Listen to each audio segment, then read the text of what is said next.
安迪，我打死你！放开我！打死你这个狐狸精！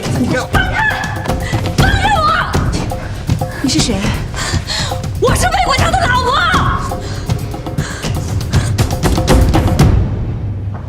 哎，刚刚到底什么情况？何总就那么结结实实让人抡一个大耳光子？我听说刚才那女人是魏国强的老婆。魏国强，这魏国强可不是普通人啊！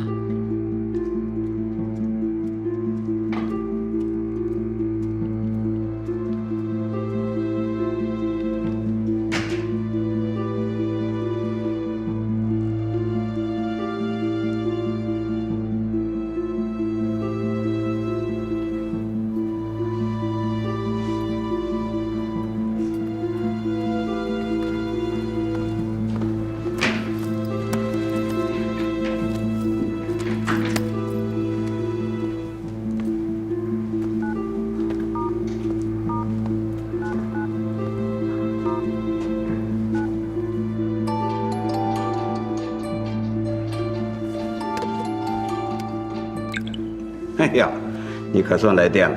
你太太来我公司打我耳光，说我是狐狸精。你处理一下。第二，不能告诉任何人我和你之间的关系。你知道这将造成什么样的伤害？第三，不要再来找我。安迪，我知道，我打你电话就是要提醒你我太太的事情。他翻我包和手机找到了你的一些资料，我又不知道他通过什么渠道就找到了你。我跟他解释过，但是呢，我又没有办法把你与我的这种关系呢，真正的跟他说清楚，所以呢，他对我的解释，他并不相信。你说等等，他打着你的名号，谁敢得罪？难道你要让我等着挨他的棍子吗？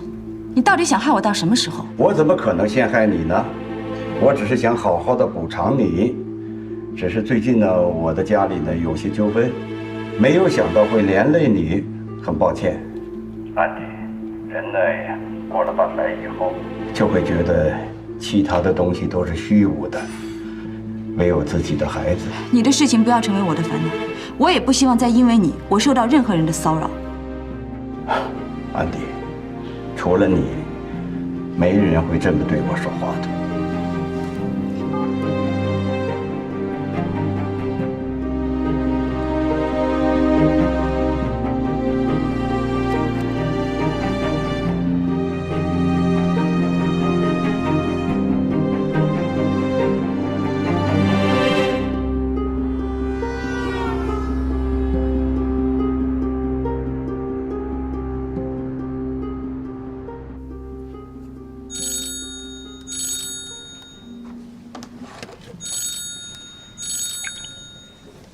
哎，老谭，听说魏国强的太太找上门来了，还打了你一巴掌。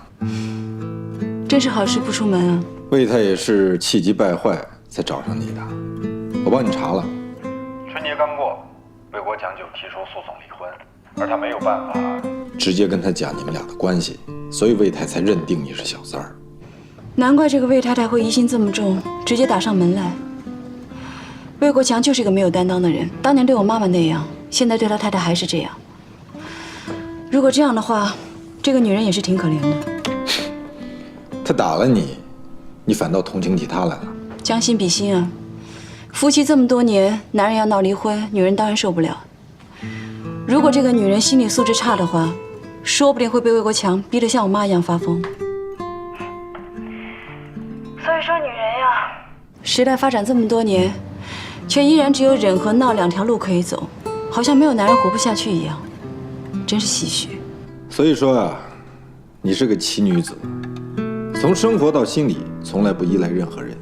我最欣赏的就是你这一点。别给我戴高帽子了，下次这个魏太太再来的时候，麻烦你让保安拦住一下，我不想再被打第二次了。放心吧。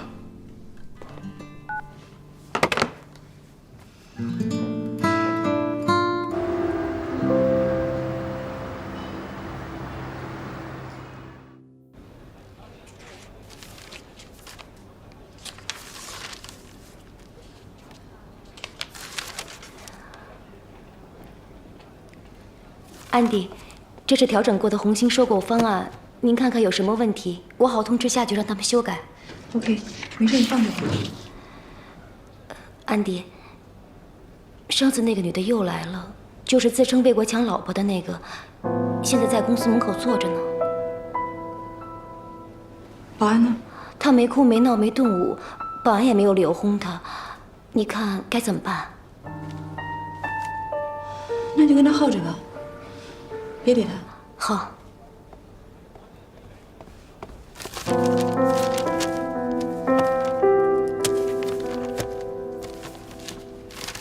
安迪，坐。我们跟红星集团又进行了新一轮的沟通，那对方的话现在又提出了新的条件，我已经整理出来了。什么条件？你念一下。第一条，共同投资人的投资额、投资方式及经营期限，鉴于甲乙双方已经成功签署承包经营上海乌鲁木齐路480号1号。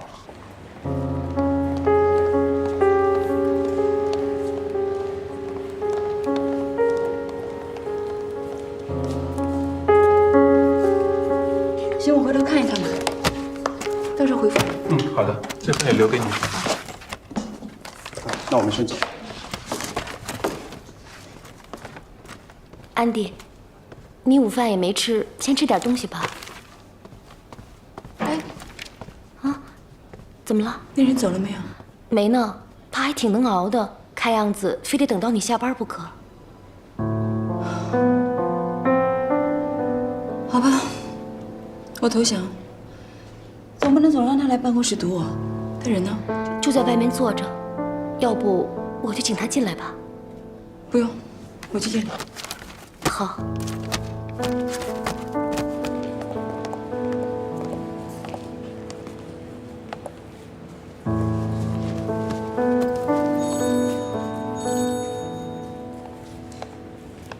哟，亲爱的，在哪儿呢？在办公室，怎么了？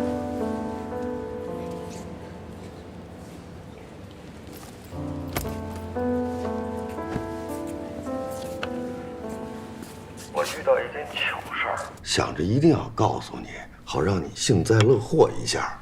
说说看。我有这么一个哥们儿，是我大学的室友，和他老婆一起创的业，现在也算是小有成就。可惜，所有的财产都掌握在他老婆手里头。这一大老板那可怜呀，连点私房钱都没有，面对他这老婆那是苦不堪言。所以呢？然后这孙子就用我的名义在他们公司借了50万，藏起来偷偷使用。可是今天中午我陪客户吃饭的时候，正好碰见他这老婆了。他老婆当着客户的面就管我要这50万，问我什么时候还。